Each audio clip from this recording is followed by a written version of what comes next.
Theme தனன திறனா.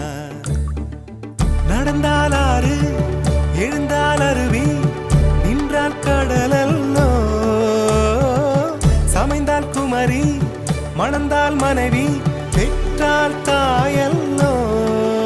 சிறு நதிகளே நதியிடும் கரைகளே கரை தொடும் நுரைகளே நுரைகளில் இவள் முகமே.